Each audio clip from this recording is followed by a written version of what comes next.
we grow good food, and it's our aim to grow quality good food, but people can go to the grocery store and get vegetables. And we're trying to offer an experience where they're connected to the land. And I think the only way for them to do that and to go out of their way and to continue to support that is to capture their imaginations. I mean, when we first started the farm, we had talked about how we wanted to be an art farm. We did. It was like part of the vision, and we kind of were just building our business for so many years that it didn't really happen. And then the past few years, because we have this beautiful space, we have the beautiful barns and the views are amazing, and it's a space people want to be. I have a bit more time too with managers, like taking over some of the growing, so we can put some energy into having concerts and hosting art shows and doing barn dances and just having like food events. It's part of like education, trying to teach people about how their food grows, but also just staying connected with the people that eat our food. Yeah. Well, we also like it's pretty easy for us to have. I mean, nothing is easy on a farm, but we have so much space that if we can keep it organized and clean, there's so much space to be able to present art. And the fact that there's so many people that are creative, that love food, that want to be involved in interesting activities and events, is really important for us.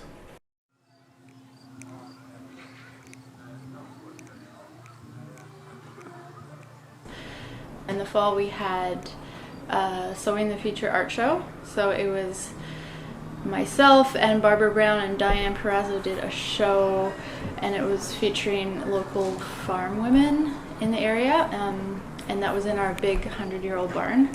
So we cleared it out, swept it, hung the art, and it was a whole weekend event. And on the Saturday we had like a big kind of farm hoppy kind of thing, so it was a farm festival, and there was musicians and artisans and pizza, and it was really great.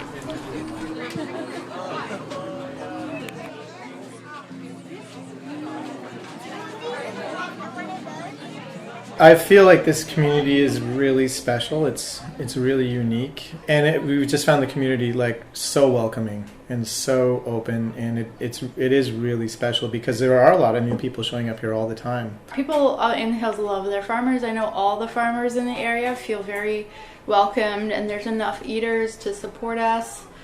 And the arts, the combination is so unique up here. There's arts, there's outdoor sports, there's food, and people are really passionate and willing to come out and support us.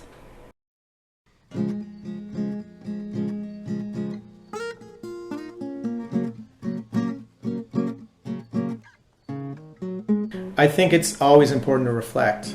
It's really important to reflect on where we are as a society, and where we're going.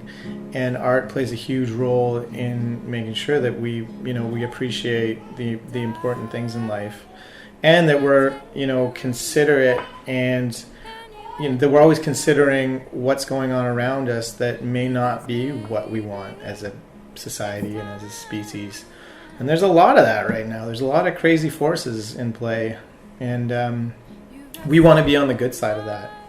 And we feel like art is a way to reflect on what's important to us as a community and as a society, and where we want to go and where we don't want to go.